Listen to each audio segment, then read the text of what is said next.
إن الحمد لله نحمده ونستعينه ونستغفره ونعوذ بالله من شرور أنفسنا ومن سيئات أعمالنا من يهده الله فلا مضل له ومن يضلل فلا هادي له أشهد أن لا إله إلا الله وحده لا شريك له وأشهد أن محمدا عبده ورسوله وبعد فإن خير الكلام كلام الله وخير الهدي هدي محمد صلى الله عليه وآله وسلم وشر الأمور محدثاتها فإن كل محدثة بدعة وكل بدعة ضلالة وكل ضلالة في النار.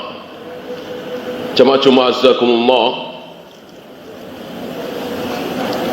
ada satu pasukan datang ke perkampungan kumuh miskin.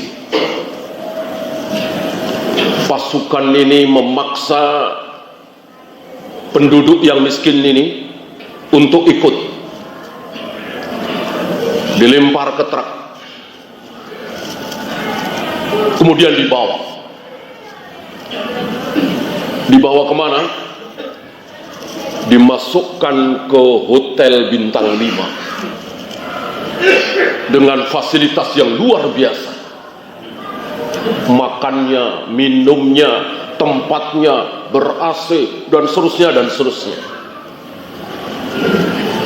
Adakah di antara antum yang akan mengatakan bahwa pasukan ini kejam, pasukan ini bengis, pasukan ini kurang ajar, pasukan ini tidak punya peri kemanusiaan? Antum yang waras insya Allah tidak akan mengatakan seperti ini. Ini pasukan mulia,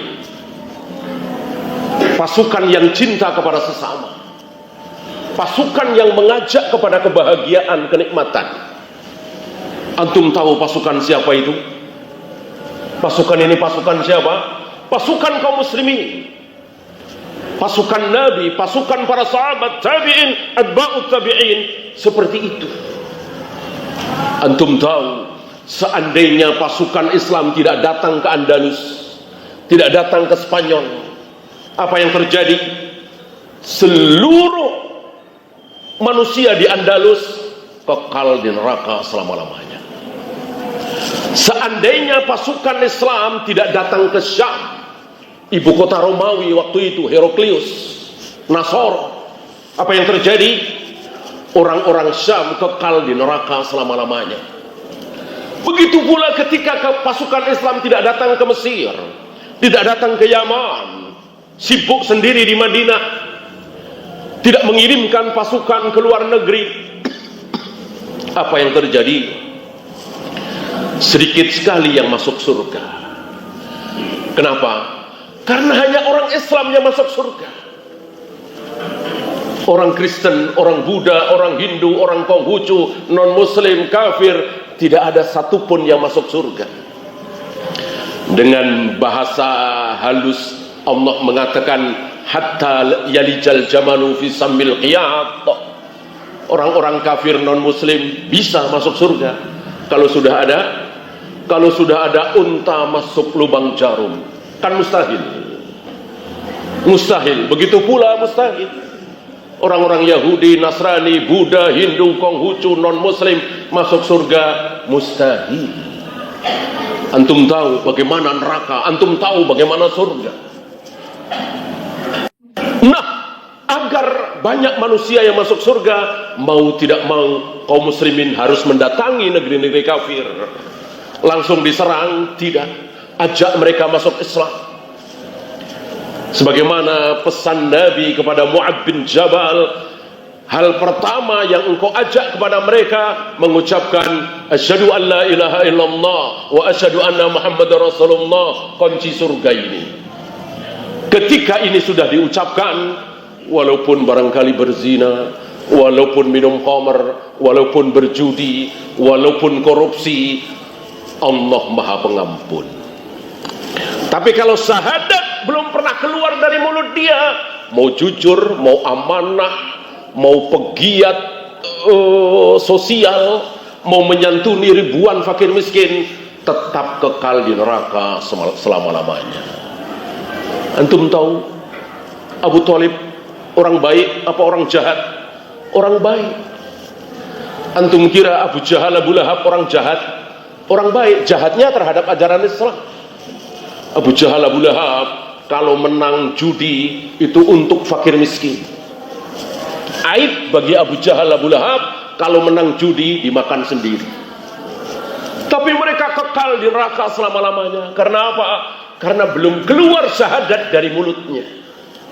Maka hal pertama yang dilakukan oleh kaum muslimin untuk menyelamatkan manusia supaya tidak kekal di neraka selama-lamanya apa? Ajak mengucapkan syahadat. Perkara sholat, saum dan seterusnya nanti butuh proses. Adapun mengucapkan syahadat, aku bersaksi tidak ada sembahan kecuali Allah, Muhammad utusan Allah, semua orang bisa mengucapkan itu. Itu dia. Maka antum jangan mengira bahwa Islam ini disebarkan dengan damai. Kata siapa? Apa kata Nabi tentang surga? Al jannatu tahta dhilalis suyuf. Surga di bawah kilatan mata pedang. Kalau Islam menyebarkan agamanya tanpa pedang, tanpa panah, tanpa senjata, mustahil bisa sampai ke Eropa. Mustahil 2/3 bumi dikuasai oleh kaum muslimin hari itu. Kalau sekedar dakwah dengan mulut.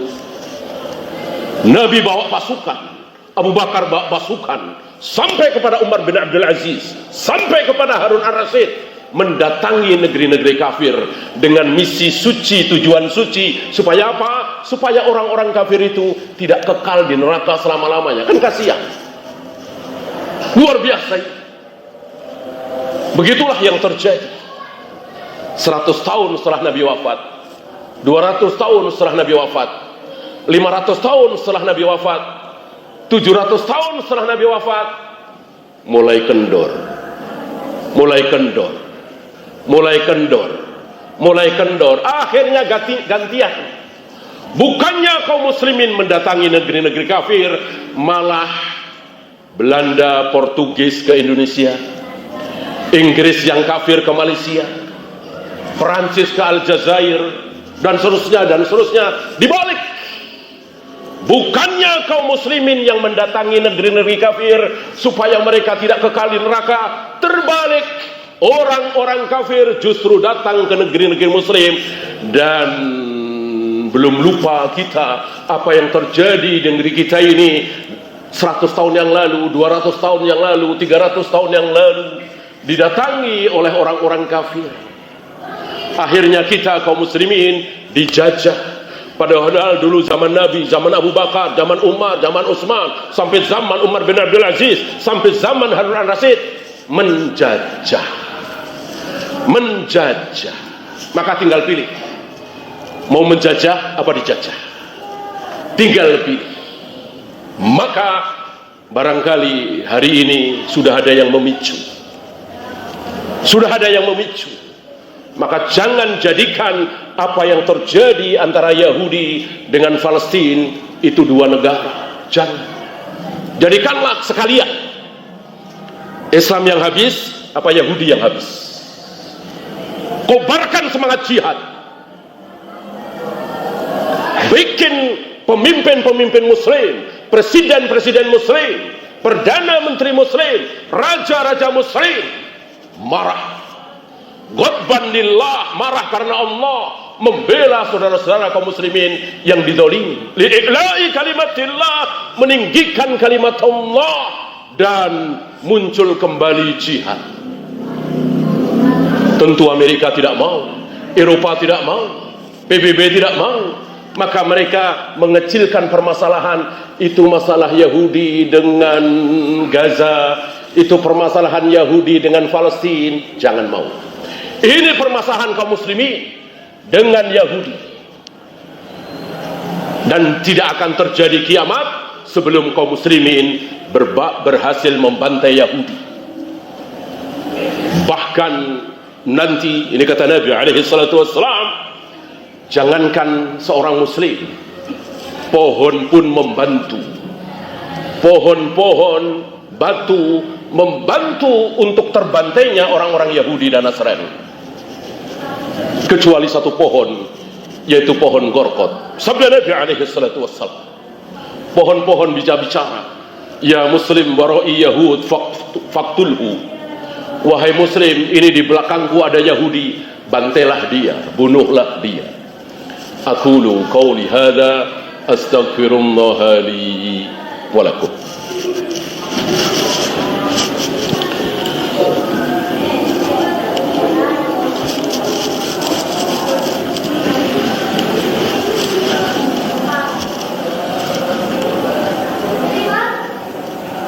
Alhamdulillah hamdan katsiran tayyiban mubarakan fih kama yuhibbu rabbuna wa yarda. Asyhadu an la ilaha illallah wahdahu la syarika la wa asyhadu anna Muhammadan abduhu wa rasuluhu wa ba'd. Ayuhal ikhwah, satu pertanyaan. Pernahkah kaum muslimin menang, jaya, maju, hebat mengalahkan orang-orang kafir gara-gara teknologinya maju, gara-gara ekonominya maju, gara-gara kaum muslimin segar bugar, sehat walafiat? Al-jawab, belum pernah. Belum pernah Islam jaya menang gara-gara teknologi, ekonomi, politik, dan seterusnya. Satu-satunya yang menyebabkan kaum muslimin maju, menang melawan orang kafir, jihad. Jihad fisabilillah. Ada yang lain? Tidak ada. Jika ada yang mengatakan, oh pernah menguasai dunia, menguasai orang kafir gara-gara ekonomi, gara-gara teknologi, kadzab, dusta, bohong, memalsukan sejarah. Satu-satunya cara supaya kaum muslimin menang hanya satu, jihad fisabilillah. Dan Allah sudah berjanji, dan Allah tidak akan pernah mengingkari janji. Apa? Nusirtu birra'bi masirata syahrin. Lewat mulut Nabi alaihi salatu wassalam, Allah berjanji bahwa ketika kalian berjihad melawan orang kafir, maka Allah akan tanamkan ar-ru'ab, rasa takut, rasa gentar, rasa minder di hati orang-orang kafir. Masirata syahrin, sebulan perjalanan, misalnya 500 km, maka 500 km sebelum ketemu dengan pasukan kaum muslimin, Allah berikan rasa takut, rasa gentar, rasa gemetar di hati pasukan kafir. Tentu ini tinggal nunggu saatnya kemenangan kaum muslimin, hancurnya orang-orang kafir, sebagaimana yang hari ini kita saksikan. Hari ini kita saksikan pasukan Yahudi kayak apa persenjataannya. Tapi banyak cerita, mereka ketakutan, mereka stres, mereka mau cepat-cepat pulang ke rumah, dan seterusnya dan seterusnya. Shadaqa Rasulullah sallallahu alaihi wasallam. Terbukti apa yang disabdakan oleh Nabi alaihi salatu wassalam, bahwa Allah memberikan rasa gentar, rasa takut, rasa gemetar di hati pasukan kafir. Ketika jihad berkumandang, maka apa yang ditakuti? Menang, mendapatkan ghanimah yang luar biasa. Ketika kaum muslimin mengalahkan Yahudi misalnya, maka seluruh apa yang ada di negara Yahudi milik kaum muslimin. Apa yang mau ditakuti? Itu kalau menang. Kalau kalah mati akan mendapatkan jutaan kali lebih hebat dari apa yang ada di negara Yahudi. Surga khalidina fiha abadan, kenikmatan yang ma ainun ra'at wala udhunun sami'at wala khatara ala qalbi bashar, sebuah kenikmatan yang belum pernah terlihat oleh mata, belum pernah terdengar oleh telinga, belum pernah terbayangkan di hati siapapun. Itu kalau kalah, kalau mati syahid. Apa yang ditakuti dengan jihad? Yang takut Yahudi, Nasrani, kafir, Eropa, Amerika takut mendengar kata jihad. Maka dengan culasnya mereka merusak dari dalam. Disebarkanlah hadis-hadis palsu. Katanya Rasulullah sepulang dari perang Uhud mengatakan roja'na minal jihadil asghar ilal jihadil akbar. Kita baru saja pulang dari perang kecil, kita akan menghadapi perang besar. Para sahabat bertanya, katanya, perang yang besar seperti apa ya Rasul? Nabi menjawab, jihadun nafsi, katanya. Perang melawan hawa nafsu. Ini kadzab, ini dusta, ini bukan sabda Nabi alaihi salatu wassalam. Seolah Nabi mengecilkan jihad.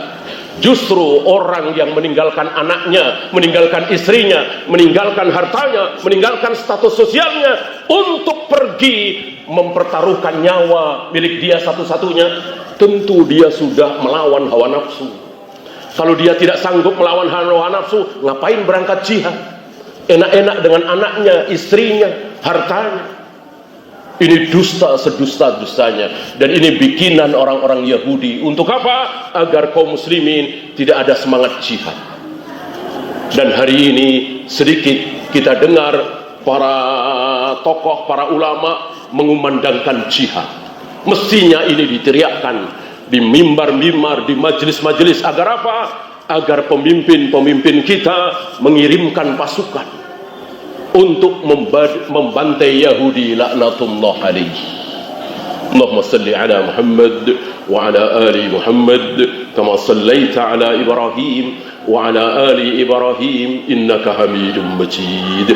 Allahumma ighfir lil muslimina wal muslimat wal mu'minina wal mu'minat al ahya'i minhum wal amwat. Rabbana la tuzigh qulubana ba'da idh hadaitana wa hab lana min ladunka rahmah innaka antal wahhab. Rabbana atina fid dunya hasanah wa fil akhirati hasanah wa qina adzabannar.